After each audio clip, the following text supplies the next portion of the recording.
I stand in front of the mirror, staring at the woman who looks back at me. My reflection is unfamiliar, as if it belongs to someone else.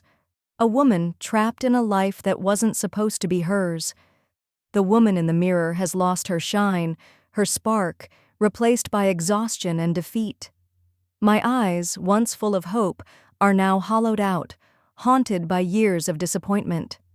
My hands tremble slightly as I adjust my necklace, but it doesn't calm the storm inside me. I swallow hard, forcing myself to breathe, to focus. Another year, another birthday spent pretending that I'm happy, that I'm enough, pretending that I'm not a failure. 8 years ago, when I married Brad, I thought I was living the dream. I was a young woman from a modest background, raised in a small town with humble values. When I first met Brad, I was enamored by his confidence, his charm, his success. He seemed like the kind of man who could make all my dreams come true, and for a while, he did. Our life together was everything I had ever wanted: luxurious homes, exotic vacations, the sparkling world of high society that I had never imagined I'd belong to. But now, it all feels like a carefully constructed facade, and beneath it, the cracks are beginning to show. Brad is perfect in the eyes of the world, a successful businessman, a generous philanthropist, and the husband of a woman who should be thrilled with her life. So why then does it feel like I'm drowning in a sea of expectations I can never meet? I glance at the clock on the wall. It's late, almost midnight, and I should be asleep, but sleep is a luxury I haven't afforded myself in years. My mind never rests, constantly replaying the cruel words, the hurtful jabs, the emotional torture that has become my daily reality. It starts every time I see her, my mother-in-law. Her name is Carol, and from the moment I walked into Brad's life, she's made it her mission to remind me that I am not enough. I'm not good enough to be his wife, not rich enough, not cultured enough, not graceful enough. But the one thing she always focuses on, the one thing that haunts me the most, is my inability to conceive a child. She's made it clear from the start that my worth is tied to my ability to give Brad what he needs: an heir, a child who will carry on the family name. "You've been married for 8 years, Miranda," she always says, her voice dripping with disdain. "And yet, no child. How disappointing." She'll give me that pitying look, as if I can't see the judgment in her eyes, as if I'm blind to the fact that my worth in this family has been reduced to my reproductive capabilities. And Brad, who should stand up for me, defend me against this relentless barrage, stays silent. Oh, he's kind, yes. He's loving sometimes when it's convenient for him, but when it comes to confronting his mother, the woman who raised him, he chooses silence. He chooses to look the other way as she chips away at my confidence, at my dignity. I've tried. God knows I've tried to please them both. I've been to every doctor, undergone every test, every procedure. I've followed every suggestion, every remedy, hoping that one day something would change. But nothing did. And with every failed attempt, every negative test result, the silence in Brad's eyes grows colder, the disappointment in his mother's voice sharper. I've tried to convince myself that I'm okay, that I don't need a child to feel whole, but somewhere deep inside, I can't shake the feeling that I'm a failure, that I'm not enough. And now, standing here, staring at my reflection, I wonder how long I can keep pretending. The phone buzzes in my pocket, pulling me from my thoughts. It's a message from Brad. I feel a pang of guilt in my chest, but I quickly push it away. He's been distant lately, too busy with work and his family's demands. The message reads, "We need to talk. It's important." I freeze. A sense of dread washes over me, cold and sudden. I've learned to read the subtle signs, the cryptic tone of his messages, the tension in his voice when he calls. I know something's coming, something I don't want to hear. I take a deep breath, steadying myself before responding. "What's going on?" His reply is quick. "Meet me in the living room in 10 minutes. My heart skips a beat. What does he want? What's changed? I head downstairs, my feet heavy with each step. The living room is dimly lit. the soft glow of the chandelier casting long shadows across the polished floors. Brad is sitting on the couch, his face unreadable. He doesn't even look up when I enter. My stomach twists in knots. Something is wrong, and I can feel it in my bones. Brad? My voice trembles, and I hate myself for it. He sighs, running a hand through his hair. Miranda, there's something I need to tell you. I stand still, waiting, my breath shallow. What could be so important? What could possibly make him look so defeated? Before he can speak, the doorbell rings. Brad looks up, his expression hardening. It's her, he mutters under his breath. Her? My heart races as the realization hits me like a punch to the gut. Carol. A few seconds later, the door opens, and my mother-in-law walks in. I can already hear the judgment in her footsteps. Brad, she says, her tone icy, we need to talk. It's time you made a decision. You can't keep living this lie. I stand there, frozen, as Brad stands up to face her. And then Carol turns to me, her eyes narrowing. I've had enough of you, Miranda, she says, her voice sharp and cold. You are a failure. You've failed Brad. You've failed this family, and it's time for you to leave. I feel the ground beneath me tilt, my world spinning out of control. The words hit me like a slap across the face, and for a moment I can't breathe. The woman I've tried so hard to please, the woman who's made my life a living hell, is standing here telling me that I'm not welcome anymore. And for the first time in 8 years, I know that something inside me is breaking. Something inside me is finally snapping. The night I was told to leave was the night everything in my life shattered. I stood there in the living room, the one I had spent years carefully decorating, trying to make it feel like a home. But now, as I looked around, everything felt so hollow. The plush sofa, the grand fireplace, the pristine white walls, all of it suddenly seemed cold and foreign. I had built this life, tried to carve a place for myself in this world, but tonight, all of it was slipping away. Carol, my mother-in-law, stood at the door with that smug, pitiful look on her face. She didn't even spare me a glance when she spoke. The words she said still echo in my head. You're not wanted here anymore, Miranda. Brad has made his choice. He's bringing her into this family, and you need to leave. Her words pierced through me like daggers, and for a moment I felt paralyzed. My heart thudded painfully in my chest, and I could hardly catch my breath. My world had been upended in an instant. My marriage, my future, my place in this family, all of it was being taken away from me. Brad was sitting on the couch, his face pale and unreadable. I couldn't even bear to look at him. This wasn't the man I had married, the man I thought was my partner, the man I thought I knew. Instead, he was sitting there in silence, allowing his mother to dictate my fate. His hands were clasped tightly together in his lap, but he couldn't look me in the eye. No apology, no explanation, just cold indifference. I don't understand, I whispered, barely recognizing my own voice. Brad, please don't let her do this. We've been married for 8 years. This is my home too. But he didn't respond. He didn't even move. Carol's eyes flicked to him, and that was all it took. Without another word, the household staff appeared, silent and efficient, gathering my things into boxes, my clothes, my shoes, the few things I had left of myself.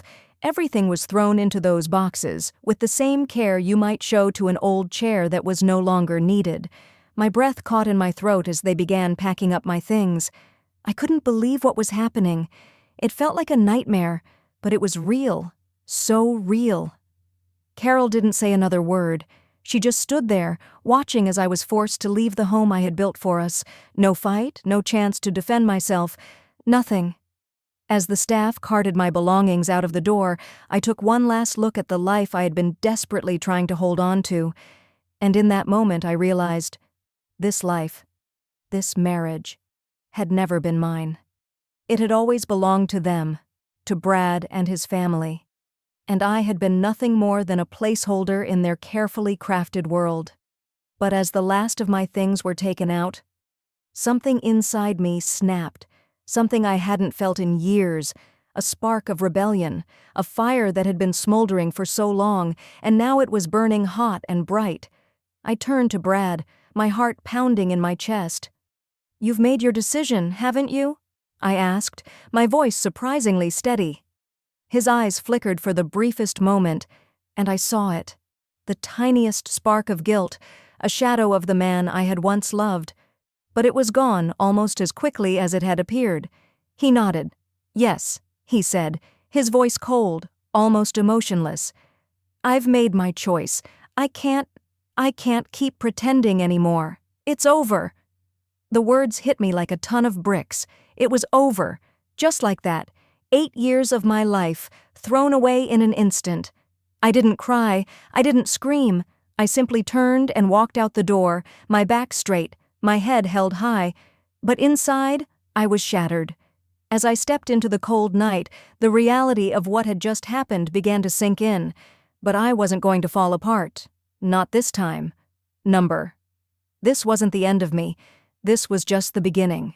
After I looked at the test results again, disbelief and shock gripped me. I sat there, staring at the page, as the weight of the truth sank in. Everything I had endured, every cruel word spoken to me, every quiet, hurtful glance, I had always thought it was because I was the problem. My infertility, the constant whispers behind my back, the judgmental looks from Carol, Brad's mother, who made it clear that my worth as a woman was tied to my ability to conceive, and the silence from Brad, who never defended me. It had all made me feel like I was the failure. But now, in front of me, in black and white, the results were clear. There is absolutely nothing wrong with your fertility. You are perfectly healthy and capable of having children. I stared at those words, my heart pounding in my chest. I was not the problem. It was never me. But it had all been carefully hidden from me, and I had believed the lie for so long. A sense of relief tried to wash over me, but it was quickly replaced by the fire of betrayal. All these years, I had suffered under the weight of Brad's family's expectations. I had been made to feel like I wasn't enough. But now, I knew the truth. Brad was infertile. The man who had spent years silently blaming me, the man who had never once stood up to defend me against his mother's cruel words, was the one incapable of giving us a child. I felt a wave of fury, but along with it, a strange calm settled in. I knew that this wasn't the kind of truth I could expose easily. Brad had no idea. He had no clue that he was the one who couldn't have children. I couldn't just throw that bombshell at him. It would destroy him, destroy everything. His reputation, his family's perception of him, everything he had carefully built. I wasn't that cruel. I didn't want to tear down the man I had once loved. Instead, I made the decision to protect him. I wouldn't expose his infertility. I wouldn't make it public. I would continue to take the blame for our childless marriage, just as I always had. I would let the world believe that I was the one incapable of giving Brad a child. I would quietly carry the burden on my own, just as I had been doing for years. But inside, I was seething. The resentment and anger were impossible to ignore. I had been made to feel worthless, like I wasn't enough. I had been used as a scapegoat for something that wasn't my fault. And now I realized just how much I had given up for Brad and his family. I had been their pawn for far too long, and I couldn't keep living in the shadows of their lies. The more I thought about it, the more I realized that I couldn't stay silent anymore. I couldn't keep pretending that everything was fine when I knew the truth. I needed to take control of my life. I needed to stand up for myself. I needed to find a way out of this prison that Brad and his family had built around me. That's when I made the decision. I couldn't just let it go. I couldn't live another day in this lie, in this miserable existence. I wasn't going to let Brad or his family dictate my life anymore. I needed justice. I needed to fight back. I pulled my phone out of my bag and searched for the best family law attorneys in the area. I needed someone who would fight for me, someone who would help me reclaim my dignity. After everything I had been through, I deserved to be heard, and I wasn't going to let Brad's lies go unpunished. I found a lawyer, someone who specialized in family disputes and divorce cases, and I called her immediately. My heart raced as I made the appointment. This was it. This was the moment I had been waiting for. I couldn't keep living in this toxic, suffocating situation anymore. It was time to take action. After speaking with the lawyer, I felt a sense of clarity I hadn't felt in years. For the first time, I was doing something for myself. I was no longer going to be the quiet, broken woman Brad and his family had turned me into. I was going to take back my life, my voice, my future. This wasn't just about the money or the divorce. It was about reclaiming the years I had lost, about holding Brad and his family accountable for the emotional torment they had put me through. And that was when I realized that the fight wasn't just for the life I once had. It was for the life I had yet to live. The life where I could be free of the lies, the expectations, and the pain. The life where I could finally breathe again. So I made the call. I hired the lawyer. The legal battle had begun. I didn't know how long it would take or what the outcome would be, but for the first time in years, I felt a spark of hope. I wasn't going to be their pawn anymore. I wasn't going to be the one who took the blame. I was going to fight for myself, and this time I wasn't going to back down. It's been a week since I was thrown out of the house, and each passing day only intensified my resolve to seek justice. Brad and his family had spent years breaking me down, treating me as the problem, the one at fault for our childless marriage. But I wasn't the one at fault, and I was finally ready to make them all pay for the years of emotional and mental trauma they had inflicted on me. I used every last bit of my savings to hire a team of skilled lawyers.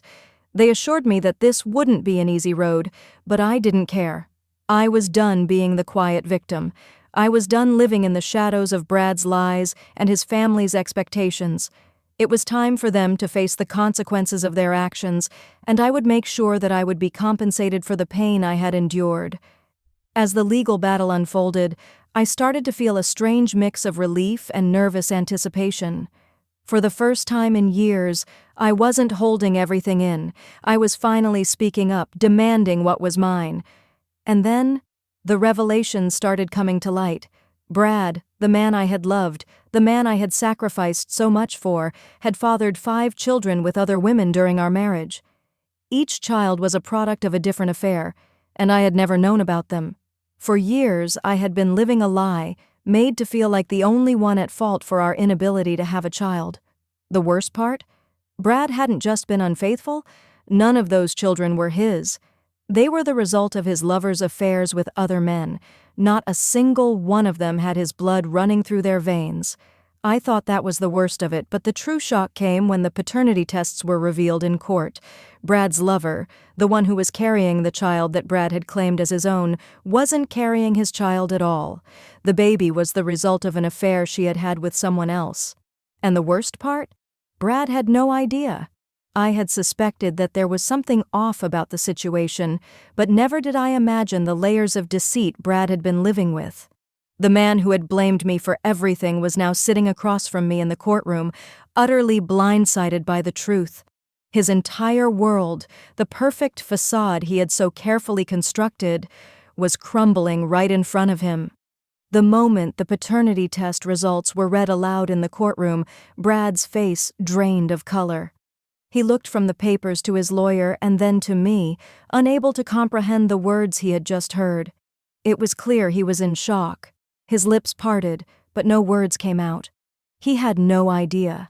He had spent years believing that the child his lover was carrying was his own, and now the truth had shattered everything he had ever known. "That's not possible," Brad whispered, almost as though he were speaking to himself. His eyes shifted to his lawyer for some kind of reassurance, but the lawyer simply avoided his gaze.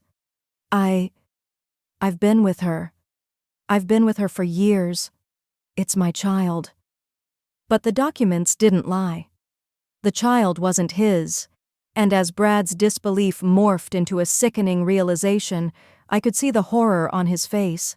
He was stunned, lost for words. He had no idea that he had been living in such a delusion, pretending to be the father of a child that wasn't even his. I couldn't help but feel a twisted sense of vindication. For years, Brad had allowed me to suffer. to be blamed for our childlessness, while all along he had been hiding his own secret. He had been infertile, incapable of having children, but instead of telling me the truth, he had kept it from me, letting me endure the blame, the emotional scars, the accusations, his silence, his indifference, his willingness to let his mother berate me. Everything was suddenly explained. He was hiding something he couldn't bear to face. The shock that was written all over his face was palpable. He had no defense, no way to explain away the truth. But it didn't end there. As more documents came to light, I learned even more about Brad's web of lies. Not only had he fathered 5 children with multiple women, but all of them were the result of his affairs with other men. The truth was worse than I could have imagined. Brad sat there utterly stunned as the revelations came pouring out. I could see the shame in his eyes. But it wasn't just shame about the affair. It was the recognition that he had lived in denial. He had hidden from the truth for so long that it had now consumed him. He had built this perfect image, this life that everyone envied, while behind closed doors, he had been living a lie. The room was heavy with silence as Brad's lawyer tried to salvage what was left of his client's dignity, but there was nothing they could do.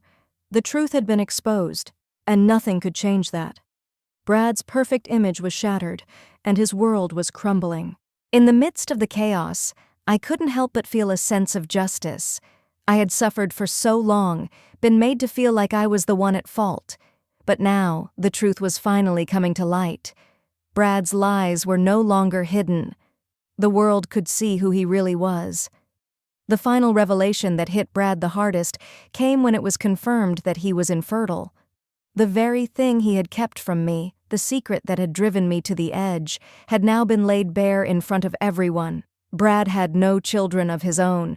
The children he had claimed as his were not his. The child his lover carried was not his. His world, his entire identity, had been built on a lie, and now it was falling apart. Carol, his mother, who had always made me feel like I was the problem, couldn't handle the truth. The stress of the case and the revelations about her precious son's deceit took a toll on her health, and she was hospitalized due to the emotional strain. I felt no sympathy. Carol had made my life a living hell for years, constantly berating me, accusing me of being the one who failed Brad. She had torn me apart, and now her son's betrayal had destroyed her too. The legal battle ended with Brad's family being forced to pay me a significant settlement, but the money didn't matter to me. What mattered was that I had stood up for myself. What mattered was that I had taken control of my own life, that I had fought back against the lies, and that I had won. For the first time in years, I felt free. The day my divorce was finalized felt surreal. I signed the papers with a hand that trembled, but my heart was steady. It wasn't that I hadn't known this was coming. I had felt the weight of this moment for so long, yet standing there, in that cold, sterile office, I couldn't quite believe it was over. The life I had once dreamed of, the life that had seemed so perfect when I first married Brad, was slipping away for good. And strangely, I felt relief. Brad tried to reach me. He called, sent texts, even showed up at my apartment. Each time I braced myself. Every word he spoke was laced with apologies, promises of change. He begged for a second chance, insisted that we could start over, that he had learned his lesson. But I had heard those words before. He had said them after every affair, every instance of betrayal, every time I had felt small, insignificant, and worthless. He had apologized when his mother tore me down, when his silence let the abuse go on, when I felt like I was drowning in their expectations. But none of those apologies had ever been enough to heal the wounds. I had spent years trying to fix something that was never meant to be fixed. I had sacrificed pieces of myself, trying to live up to the perfect image Brad and his family had created for me. They wanted me to be the perfect wife, the perfect daughter-in-law, the perfect mother. But in their world, perfection came at the cost of my identity. I was no longer Miranda, the woman I had once been. I was a reflection of their idealized version of me, and I had lost myself in the process. When I walked away from the marriage, I was walking away from all of that. The expectations, the lies, the hurt, But more importantly, I was walking away from a version of myself that had been built on someone else's terms. I didn't just leave Brad. I left behind the woman I had become because of him, the one who always apologized, always tried harder, always put everyone else's needs above her own. I walked away from the person who thought she wasn't enough and who allowed others to define her worth. I walked away from a life where I had no voice, no space to grow, and no sense of self. As I packed up my things and left the home that had once been ours, I felt both terrified and exhilarated. There was a part of me that longed for the life I had once imagined with Brad, the luxurious vacations, the beautiful home, the social status. But in truth, none of that had ever been mine. I had been a guest in his world, playing a role I didn't even recognize anymore. And as I closed the door for the last time, I realized I was finally free. Free from the lies. Free from the suffocating expectations. Free to rebuild my life the way I wanted to. I moved to a new city, far from the ghosts of my past. I took a deep breath as I settled into a small apartment, a space that was entirely my own. For the first time in years, I wasn't defined by Brad, his family, or their vision of who I should be. I was just Miranda, and that was enough. The first few weeks were tough. I faced loneliness. I faced doubt. I even questioned my decision at times, wondering if I had made a mistake. But slowly, the quiet peace of being on my own began to settle in. I started to rediscover who I was without the constant noise of criticism and expectation. I joined a local gym, something I had always wanted to do but never had the time or energy for. I began meeting new people, making friends, people who saw me for who I was, not for who they thought I should be. For the first time, I felt like I was living my own life. I found a new job in a field that excited me, something I had always dreamed of doing but had put aside to support Brad's career. I threw myself into it, rediscovering my passion, my confidence, and the sense of purpose I had lost over the years. Each new challenge I faced, every task I completed, reminded me that I was more than just someone's wife. I was a capable, independent woman with goals, dreams, and a future all my own. As time passed, I started to heal. The hurt from the betrayal, the emotional scars from years of living in the shadow of Brad's perfection began to fade. They didn't disappear completely, and there were days when I still felt the sting of his indifference, his silence, the way he had let me suffer. But those days became fewer and farther between. I was no longer consumed by the anger or the sadness. I was no longer looking back, wishing things had turned out differently. I was finally looking forward, toward a future that was mine to shape. Brad and I never spoke again after that final meeting. He sent one last message, filled with apologies and promises of change, but I didn't respond. I had nothing left to say to him. The man I had once loved had been replaced by a stranger, a man who had lied to me, who had allowed me to believe I was the one at fault, and who had never truly seen me for who I was. I couldn't be that woman anymore, and I couldn't go back to someone who had never valued me the way I deserved to be valued. It wasn't an easy journey, but I had learned something invaluable. I was enough. I had always been enough. I had spent so many years believing that my worth was tied to what others thought of me, to the roles I played, to the expectations I fulfilled. But in the end, I realized that my worth came from within. It came from the strength I found in myself to walk away, to rebuild, and to embrace my independence. The journey of self-discovery was far from over. There would be more challenges ahead, more lessons to learn, and more hurdles to overcome. But for the first time in years, I felt free, free from the expectations of others, free to be who I truly was, without apology, without guilt. I was Miranda, whole, strong, and ready for whatever came next. And as I looked out over the city from my new apartment, a smile tugged at my lips. I had walked away from the life I once dreamed of, but I had found something far more valuable in return. I had found myself.